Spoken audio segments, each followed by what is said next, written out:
Makanya sekarang pun kalau penipu itu memang harus sopan, harus nangis. Itu cara untuk karena sanatnya penipuan memang begitu, sanat awalnya memang begitu. Pura-pura nangis terus pura-pura itu. Ada nggak bapak-bapak, saudara-saudara melihat dari beliau yang beda? Ciri khasnya?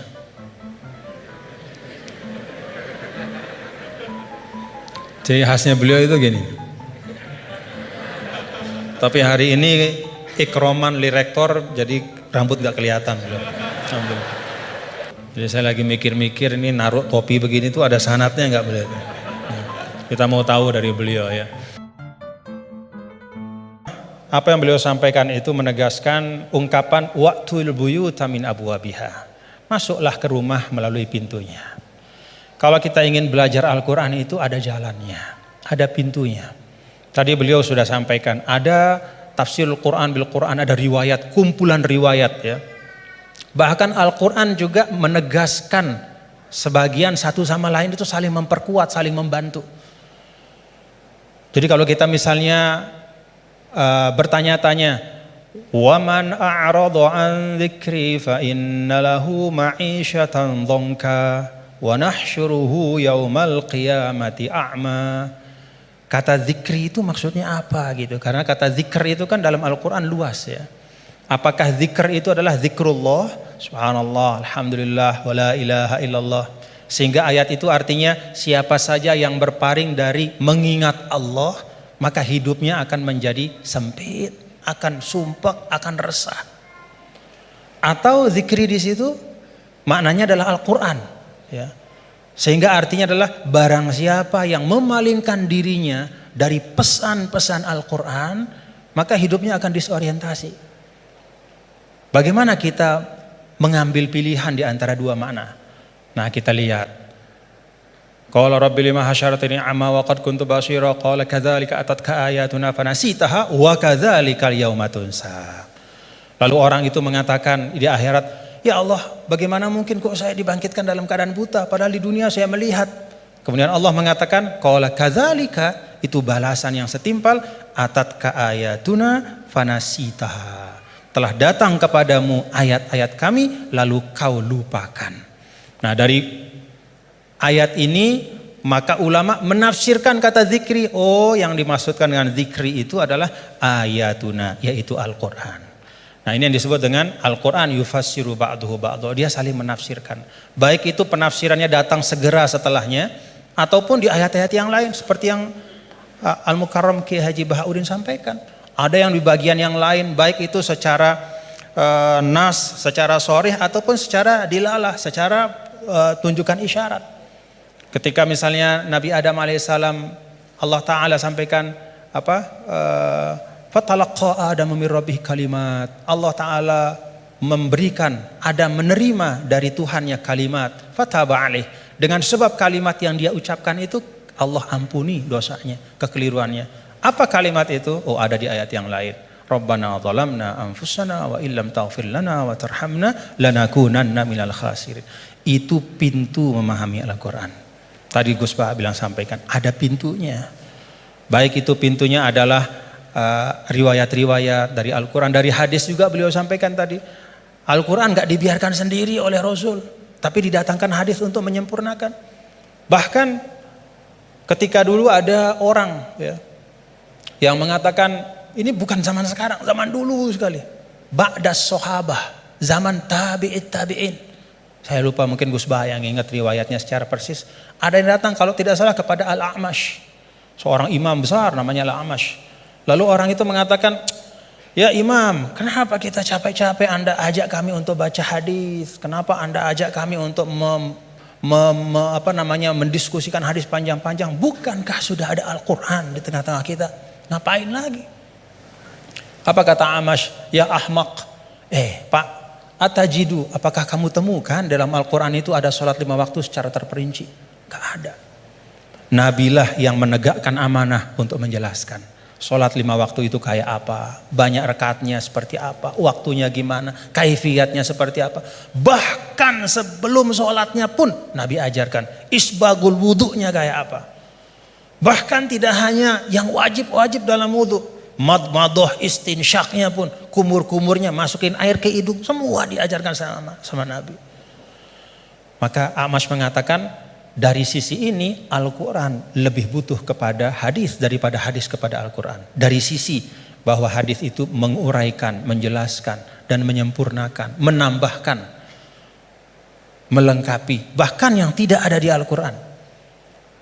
Nah, itu pintu memahami Al-Quran. Karena itu tidak boleh dan tidak ada istilahnya namanya ahlul Quran dalam makna bahwa hanya mau Quran saja, nggak mau tahu apa kata hadis. Itu nggak ada istilah dalam Islam. Ilmu yang muktabar selalu Al-Quran bersama dengan hadis Rasulullah SAW. Lalu yang kedua pintunya apa? Ya asbabun nuzul. Tadi juga disinggung selintas oleh guru kita bahwa ada sebab-sebab dari turunnya Al-Quran, ayat-ayat Al-Quran. Yang kalau sebab ini nggak difahami, bisa saja ya dalam beberapa kasus orang salah faham. Dan itu kejadian. Kejadiannya bahkan sekali lagi bukan hari ini, bukan kemarin, tapi dulu pada masa orang-orangnya itu masih berhimpitan, berdempetan dengan Rasulullah SAW. Ada seorang sahabat didatangkan, kalau tidak salah pada masa Sayyidina Umar bin Al-Khattab radhiyallahu anhu. Lalu dia ditanya, kenapa kok kamu minum minuman keras gitu kan? Dia mengatakan, loh kan saya ini orang beriman, saya kan orang bertakwa. Kan di Al-Quran tuh ada. Laisa 'alal ladzina amanu wa 'amilus solihati junahum fima ta'imu idza mattaqaw wa amanu ila akhir ayat. Enggak masalah kalau sudah beriman bertakwa makan minum apapun. Begitu. Kalau ini secara harfiah kita baca ayat itu. Lalu karena dia baca ayat itu saja, dia beranggapan, oh berarti makan minum udah bebas karena sudah beriman bertakwa. Nah saat itulah kemudian diluruskan bahwa ayat ini sabab nuzulnya adalah ketika ada sebagian sahabat yang datang kepada Rasulullah SAW dan bertanya, ya Rasulullah, ada teman-teman kita yang sudah meninggal, mereka syuhada pada saat perang-perang, mereka mati syahid, mereka meninggal sebelum turunnya ayat yang mengharamkan khamr. Bagaimana nasib mereka ya Rasulullah? Padahal mereka meninggal dalam keadaan masih minum khamr. Jadi meninggal ya masih minum karena memang belum turun pengharaman. Maka turunlah ayat ini menjelaskan. Oh, kalau memang orang nggak tahu, belum ada taklif kepada dia, nggak dosa. Nah, sebagian ulama kemudian menarik ayat ini juga ke masa sekarang. Ya. Kalau misalnya ada di tempat-tempat tertentu, misalnya ada katakanlah dakwah Islam masuk ke suatu negara misalnya, lalu para dai itu menyampaikan tentang tauhid, menyampaikan tentang rukun iman. Baru disampaikan tentang rukun iman, rukun Islam, kemudian orang itu dia bersyahadat, dia baru sholat, lalu dia meninggal. Dalam keadaan dia masih minum khamr. Pada saat belum dijelaskan oleh dai itu bahwa Islam mengharamkan khamr. Bagaimana hukumnya dia gitu? Dia masuk orang baik apa gimana? Oh enggak, berarti dia tidak terkena ya kepada kewajiban untuk menjauhkan diri dari khamr karena memang belum dijelaskan. Nah karena itu kita bapak-bapak saudara-saudara kita berlapang-lapang lah seperti yang guru kita sering sampaikan, kita berlapang. Jangankan pada masa sekarang, pada masa dulu saja ketika masa Imam Ghazali. Apa kata Imam Ghazali? Ini tentang dakwah. Kata Imam Ghazali, menurut saya ya, Ahlur Rum ya, orang-orang yang ada di daerah-daerah yang berjauhan, jauh dari pusat Islam. Dan karena itu dia tidak dapat pesan Islam. Dia nggak ngerti Islam itu apa. Atau Islam itu sampai tapi fi wajhin musyawash. Bentuknya udah nggak benar. Ya. Disinformasi tentang Islam. Maka kata Imam Ghazali, orang itu menurut saya hukum mereka adalah sama seperti hukum ahlul fatrah. Jadi nggak bisa kita mengatakan misalnya orang, mohon maaf, orang di belahan dunia Skandinavia misalnya di negara-negara yang jauh gitu. Kemudian kita hukumkan, wah mereka itu adalah orang kafir. Mereka itu mukhallat finnar. Belum tentu. kecuali setelah kita pastikan bahwa cahaya Islam sudah sampai dalam bentuk yang sebenarnya dan mereka menolak dengan kesadaran. Itu namanya kufur. Al-juhud, menolak dengan kesadaran. Kalau sesuatu itu nggak sampai, dia mau nolak apa? Atau kalau sesuatu itu sampai tidak dalam bentuk yang benar, dia nggak salah kalau nolak. Misalnya hari-hari dia dapat berita Islam agama teroris, misalnya nih dari medianya, itu aja yang dia konsumsi. Kita nggak punya dai ke sana karena nggak ada kita yang menguasai bahasa Skandinavia misalnya, nggak ada yang ngerti bahasa Finland, maka kita nggak pergi ke sana. Kita di sini saja di Indonesia, lalu kita hukumkan orang di sana di mana-mana hanya karena dia tidak la ilaha illallah Muhammadur Rasulullah berarti kafirun mukhalladun finnar. Enggak, belum tentu. Kata Imam Ghazali, bisa jadi itu ahlul fatrah. Nah, dengan itu maka kita lebih tenang di dalam berdakwah, tidak mendahulukan memvonis seseorang, sekelompok orang, tapi tausilud dakwah yang kita utamakan, menyampaikan itu yang diutamakan. Nah, tadi beliau menyampaikan itu tentang sabab nuzul. Dan yang ketiga yaitu ma'rifatul lughatil arabiyah, itu pintu. Jadi pintunya itu yang pertama adalah riwayat-riwayat baik dalam Al-Quran, ayat-ayat Al-Quran maupun hadis, kemudian juga ijma' sahabat. Yang kedua adalah sabab nuzul kita faham, dan yang ketiga itu mengerti ya masalikul Arab, ya bagaimana cara orang Arab bicara, karena itu juga sangat mewarnai bagaimana Allah Ta'ala ya menurunkan kitab suci Al-Qurannya. Dan alhamdulillah bapak-bapak, saudara-saudara, kalau kita ada ketekunan, ya ini teman-teman semua ya, kalau ada ketekunan, ya seperti sekarang kita bisa menikmati ya. Kalau dulu misalnya apa yang disampaikan oleh Gus Baha itu hanya bisa dinikmati oleh para santri, ya di pesantren-pesantren, itu pun dalam halakoh-halakoh yang terbatas. Tapi alhamdulillah berkat UII ngaji bareng kita bisa menikmati hari ini mutiara-mutiara dan keindahan Al-Quran. Alhamdulillah. Saya balikin lagi kepada Gus Baha sebagai Sahibul Bait.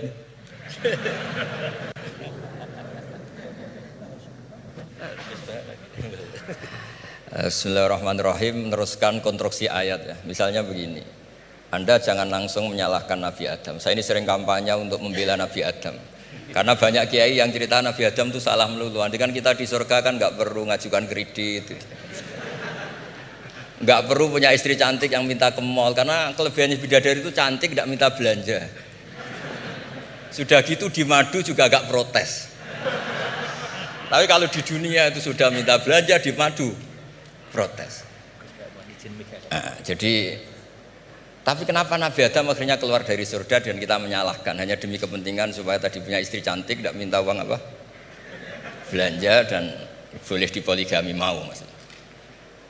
Di konstruksi ayat itu tidak ditampakkan, tapi semua ahli tafsir tahu. Misalnya fadallahuma bihurur, setan menipu Adam dan Hawa dengan curang. Hurur itu nipu. Jadi kalau ngaji nipu itu mulai dulu itu ya gurunya setan itu.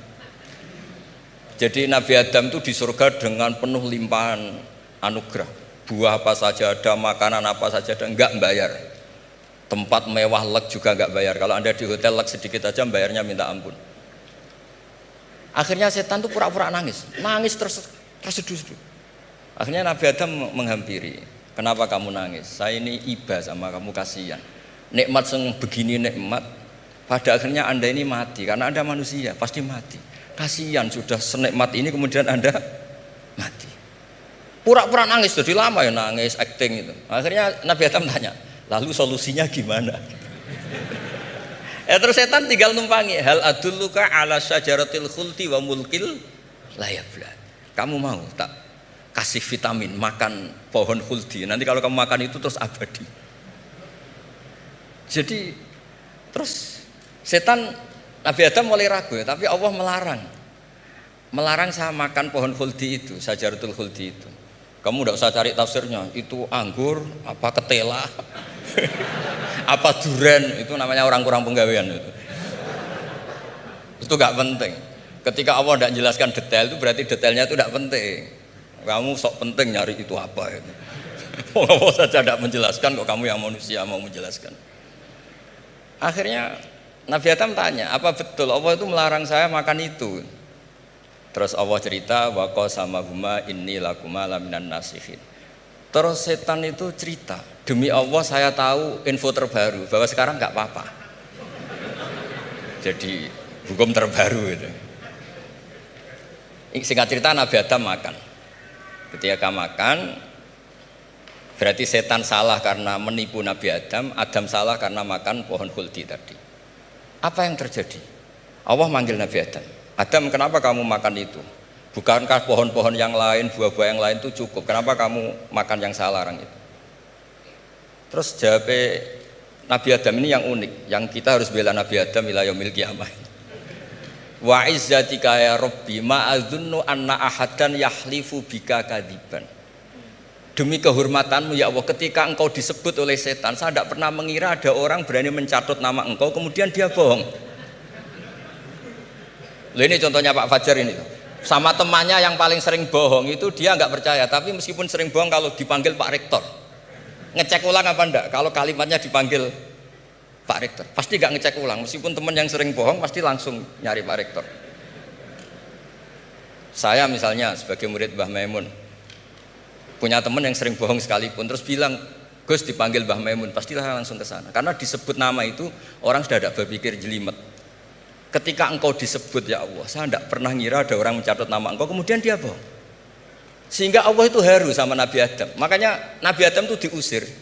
Ini meneruskan ayat yang dibaca Mas Majid tadi. Diusir tapi disangoni. Dam, secara prosedur hukum kamu harus saya usir karena kamu melanggar. Tapi tak sangoni, lucu kan? Tak sangoni. Kamu baca ini ya. jadi unik. Makanya ayatnya fatalaqqa Adamu mir Rabbi, bukan kreasinya Nabi Adam. Kalimat itu bukan kreasi Nabi Adam, tapi hadiah sama Allah. Ini kamu secara laturan tak usir, tapi tak sangoni, ini dibaca nanti. Tapi Nabi Iblis tidak disangoni, karena memang dia penipu betul. Sudah gitu akting pura-pura nangis, pura-pura ini itu. Jadi benar-benar penipu ulung. Makanya sekarang pun kalau penipu itu memang harus sopan, harus nangis. Itu cara untuk itu. Karena sanatnya penipuan memang begitu, sanat awalnya memang begitu. Pura-pura nangis, terus pura-pura itu. Jadi itu memang cara paling efektif untuk apa? Nipu. Ada sanatnya. Ada sanatnya. Nah, lalu kenapa ada hadis mangqala la ilaha illallah dakhalal jannah? Ini terakhir terus nanti Mas Majdi ngendikan terus doai sekalian. Perintah Sohibul Bait, bukan permintaan, perintah. Perintah itu bukan berarti tidak sopan. Memang bahasa Indonesia itu gitu. Permohonan itu mesti diabaikan. Kalau perintah itu agak tegas. Bukan masalah. Jadi begini. Saya ulang lagi konstruksi ya, konstruksi ayat fadallahuma bihurur. Kenapa mangqala la ilaha illallah dakhalal jannah? Itu unik. Kalau kita baca hadis, ada orang itu pendosa, salahnya sudah minta ampun. Sama Allah dipanggil, ini hadis musnad, riwayat musnad Ahmad dan banyak riwayat yang lain. Dipanggil, fulan kamu ke sini. Kamu lihat itu apa? Bok Gusti. Berapa? 99. Per bok itu maddul basor. Sepanjang mata melihat itu isinya dokumen kesalahan dia. Jadi nggak kayak yang di pengadilan itu hanya beberapa tumpuk. Itu sepanjang dia lihat itu kesalahannya dia. Sepanjang dia melihat. Sudah gitu jumlahnya 99. Ya dia putus asa, dia akan masuk surga. Kemudian sama Allah, sudah kamu tenang saja. Diambilkan bok kecil, kecil sekali, paling sak bok jam tangannya. Dah, innaka lan tuzlamal yaum, kamu tidak akan terdolimi. Kenapa Gusti? Ini kamu punya kebaikan ini kecil sekali. Ya apa efeknya Gusti? Kan nggak ngefek kesalahan seperti itu. Kemudian bandingannya hanya kebaikan sekecil itu. Dah kamu tenang aja. Setelah ditimbang, box 99 yang jumlahnya maddul basor kira-kira 3 kilo sama satu wadah jam kecil, ternyata setelah ditimbang itu menang yang 1 jam kecil karena isinya la ilaha illallah. Malaikat itu gak berani. Kamu berani, ada namaku kemudian kamu abaikan. Saya dipanggil 1000 mahasiswa UII sama satu Pak Rektor, Pak Fajar. Kemana arahnya? Ke satu rektor apa ke 1000 mahasiswa yang manggil? Pak Rektor, kan ini urusan nasib. Nah ini cerita. Malaikat yang nimbang Pak Warsono itu diprovokasi sama malaikat yang lain. Kamu berani nggak mempertimbangkan kata Allah di situ? Wah ya tidak berani. Jadi disebut fala yaskulu ma'asmillahi ta'ala sayun, dibandingkan asma Allah itu tidak ada yang bisa ngungguli. Nah, di sini terus para torekot, para apa konwiridan Allah, Allah, Allah. Tapi karena kita ini sekarang sudah tidak ngaji malah tanya, gunanya apa sih muni Allah, Allah? Lu nyebut pangerane orang-orang gunanya. Oh ini sedang nyebut Tuhannya, kok kamu tanya gunanya apa? Kamu tak kasih uang aja tidak pernah tanya gunanya uang ini apa? Pas dijak wiridan tanya, gunanya apa sih? Oh dasar orang aneh. jadi logis. Lah Nabi Adam juga sama, ketika disebut asma Allah itu nggak mikir yang lain, apa setan itu penipu apa enggak, sudah grogi yang manggil Allah langsung. Nah makanya saya mohon, kenapa kita memahami mangkana akhiru kalamihi Allah la ilaha illallah dakhalal jannah, karena dengan itu malaikat nggak berani macam-macam. Jadi nanti kalau Anda ketemu malaikat tukang hisab, ayo silakan abaikan nama Allah. Kalau kamu berani, berarti tidak malaikatnya Allah. Masa namanya Allah gak dipertimbangkan? Ya tadi misalnya dosen-dosen UI ada undangan seminar menjanjikan, enggak seminar menjanjikan tapi yang manggil rektor, milih mana? Kira-kira saja milih rektor kan? Karena ini nasib berkelanjutan kan kalau seminar kan. Apalagi ini asmane Allah. Nah, makanya Nabi ngendikan fato satis sijilat wasakula ismuwah. Kemudian bok kesalahan tadi jomplang kalah. Kemudian yang menang hanya asmanya Allah Subhanahu wa taala. Makanya terus disebut, sudah Nabi ketika tanya amal apa paling baik ya Rasulullah, gini zikrullah fisirri wal alan gini-gini. Dan kamu mati dan kamu hidup walisanu katordun, kamu harus selalu ingat Allah taala. Lah dene saya sekarang itu sudah biasa ingat Allah terus disuruh ingat rektor, ya muga-muga itu tugas dari Allah juga. Saya tidak tahu apa benar apa tidak tahu. Tapi yang jelas saya tidak jenis orang yang apa ya, terus nganggep apa dunia penting betul. Tapi yo penting lah gue sanggup mati.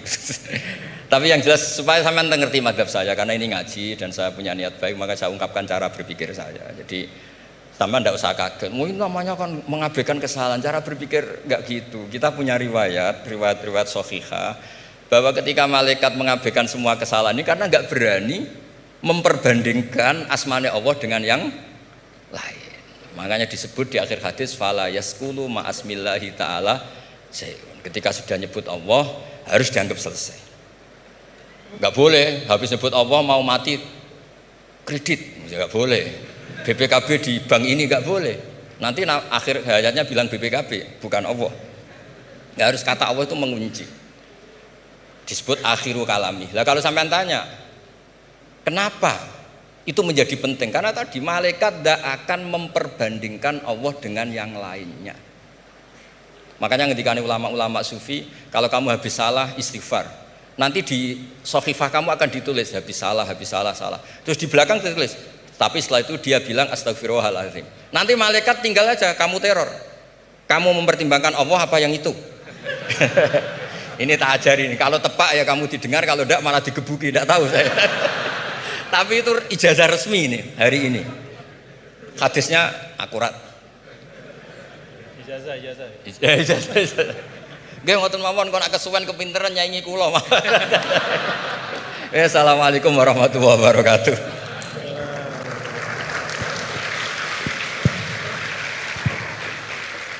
Terima kasih karena saya diminta untuk mengakhiri, ya saya ingin menyampaikan dua hal saja. Pertama, saya garis bawahi yang beliau sampaikan baru, bahwa kalau Allah tidak berepot-repot ya dan tidak mendetil-detilkan sesuatu, ya berarti itu tidak terlalu perlulah ya. Jadi jangan kita sok merepot-repotkan diri ya mendetil-detilkan sesuatu yang Allah Ta'ala justru tidak detilkan. Nah artinya apa? Ya memang letakkan sesuatu pada tempatnya, dan itu menurut saya juga yang sering beliau sampaikan ya, bahwa dengan meletakkan sesuatu pada tempatnya itulah menjadi asas kebahagiaan. Ya, jadi kalau kita tahu menempatkan sesuatu pada tempatnya, ya kita akan lapang-lapang saja ya, menyikapi nikmat, musibah dan segala macam. Nah,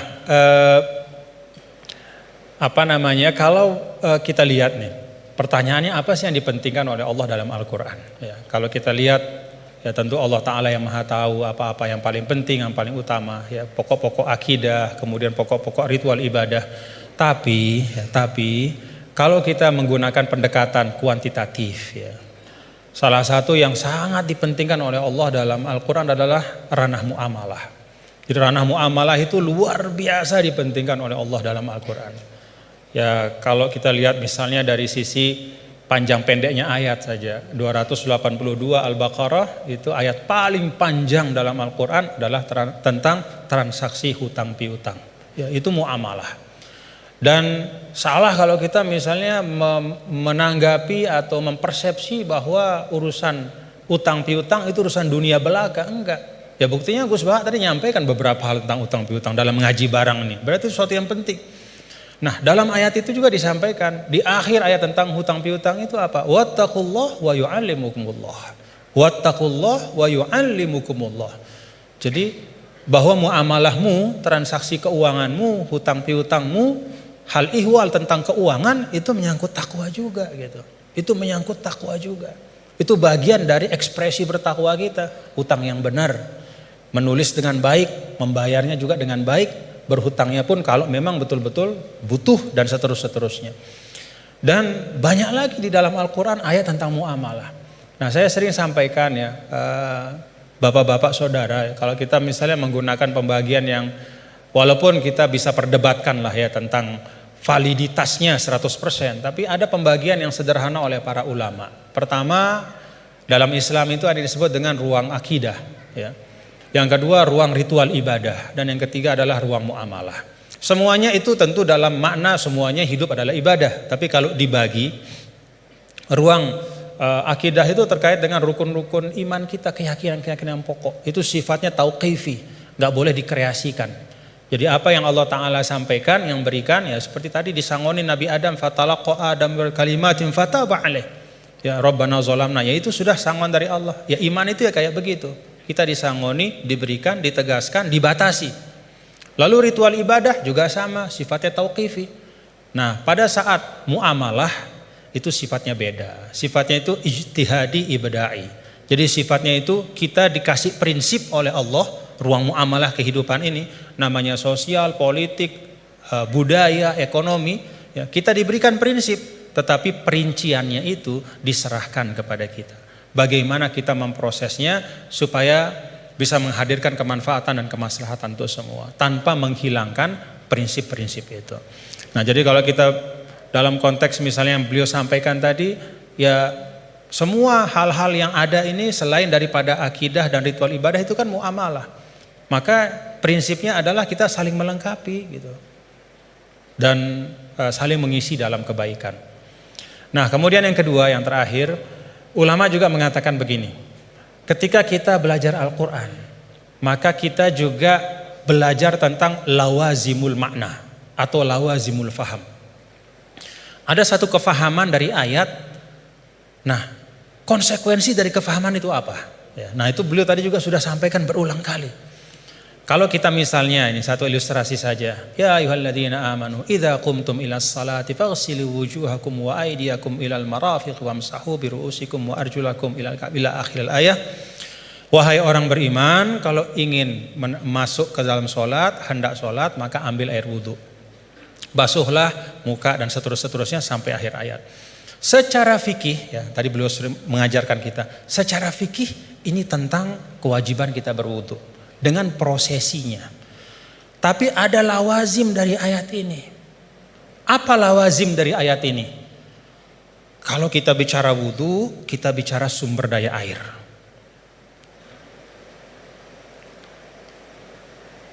Kita bicara tentang wudu, kita bicara tentang ekosistem kehidupan. Gak ada wudu tanpa air. Kalau wudu tanpa air tayamum namanya.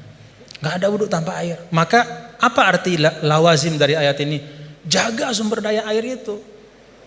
Kalau dalam konteks misalnya pasal 33 Undang-Undang Dasar 1945, apa katanya, sumber daya alam dan semua yang menyangkut hajat hidup orang banyak dikuasai oleh negara, itu juga bagian dari lawazim makna ayat ini. Dalam arti apa? Negara, kita semua secara kolektif, ayo kita jaga sumber daya air, tidak boleh dimiliki hanya oleh sekelompok kecil saja sehingga orang kesulitan untuk memanfaatkannya.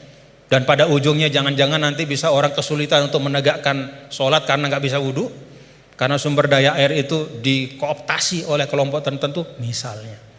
Itu lawazimul ayat. Ketika Allah Ta'ala misalnya, ya ayyuhalladzina amanu idza nudiya lis-salati min yaumil jumu'ati fas'au ila dzikrillah wa dzarul bai'. Wahai orang-orang beriman, kalau udah waktunya Jumatan itu maka segera datang ke masjid, tinggalkan perdagangan. Apa lawazim dari ayat ini? Kata para ulama, lawazim dari ayat ini adalah ya bahwa Allah tidak akan bicara tentang perdagangan. Allah tidak berbicara tentang sesuatu yang penting ya, yang bisa mengalihkan ya, seseorang dari ibadah.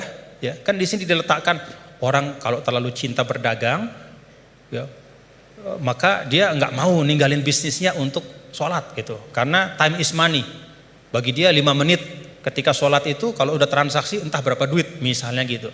Nah, ada lawazim dari ayat ini kata para ulama bahwa ya perdagangan harus diisi oleh orang-orang gitu, yang tidak hanya memikirkan profit sementara di dunia, tapi dia juga memikirkan fungsi spiritual dari harta itu. Siapa itu? Ya orang beriman. Dengan kata lain ya orang Islam disuruh untuk aktif dalam berdagang. Karena ketika perdagangan itu diisi oleh orang-orang yang tidak punya pandangan lebih dari dunia, kalau kata orang Sasak, enggaknya cuman dia pandang dunia saja, ya dia tidak akan mungkin bisa menunaikan pesan ayat ini. Jadi ayat ini bisa ditunaikan pesannya adalah oleh orang-orang yang ketika dia hidup di dunia, beraktivitas di ekonomi, ya, membangun kapital, membangun bisnis, tapi pada saat yang sama dia juga meletakkan itu semua menjadi bagian dari ibadahnya kepada Allah. Jadi ayatnya tentang ibadah sholat Jumat, tapi pesannya di sana adalah isi ruang bisnis itu, ikhtiarkan supaya ruang-ruang ekonomi itu terisi oleh orang-orang yang ngerti bahwa dunia ini adalah jalan untuk mencari kebahagiaan yang lebih hakiki, itu di sisi Allah Ta'ala. Jadi itu 2 hal yang mungkin saya ambil dari beliau tadi. Kita pentingkan apa yang memang penting, dan yang kedua kita pahami ayat itu tidak hanya dari sisi teksnya, tapi dari konsekuensinya di dalam kehidupan kita. Terakhir bicara tentang sanad. Nah, saya ada satu hal, kalau saya pertama kali saya ketemu sama Gus Baha, ya, melihat beliau ya. Ada nggak bapak-bapak, saudara-saudara melihat dari beliau yang beda? Ciri khasnya.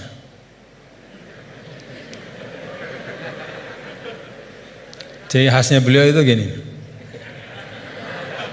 Tapi hari ini ikroman li rektor, jadi rambut nggak kelihatan beliau. Nah, karena beliau ini adalah keturunan dari aulia, dari Lasem ya, dan salah seorang dari masyayikh di Lasem itu adalah sahabat dari kakek kami dulu, Mbah Maksum Lasem. Ya, beliau bersahabat dengan Nini Da Maulana Syekh Tuan Guru Kiai Haji Muhammad Zainuddin Abdul Majid. Itu biasanya perilaku Lasem itu ada sanatnya gitu ya. Jadi saya lagi mikir-mikir ini naruh topi begini tuh ada sanatnya nggak beliau? Ya, kita mau tahu dari beliau ya. Ala kulli hal, bapak-bapak saudara, terima kasih Gus atas ilmu-ilmunya dan silaturahim kita pada pagi hari ini. Mudah-mudahan bisa terus bersilaturahim dalam kebaikan, dan kita doakan beliau selalu disehatkan, diafiatkan oleh Allah Subhanahu wa taala. Ya, cara gampang buat kita mendoakan diri kita itu doain orang lain ya. Itu resep yang paling gampang. Jadi kalau kita doain diri kita ini kan belum tentu terkabul. Tapi kalau kita doakan orang, malaikat yang mengaminkan doa kita dan mengatakan untukmu seperti yang kau doakan. Jadi kalau resep supaya dapat sesuatu, doakan orang lain dengan sesuatu itu. Kita doakan mudah-mudahan Gus Baha sehat walafiat dan kita semua diberkahi Allah Ta'ala. Wallahul muwaffiq wal hadi ila sabilir rasyad wa huwal muwaffiq ila aqwamit thariq. Lunas maaf apabila banyak khilafan, kekeliruan. Assalamualaikum warahmatullahi wabarakatuh.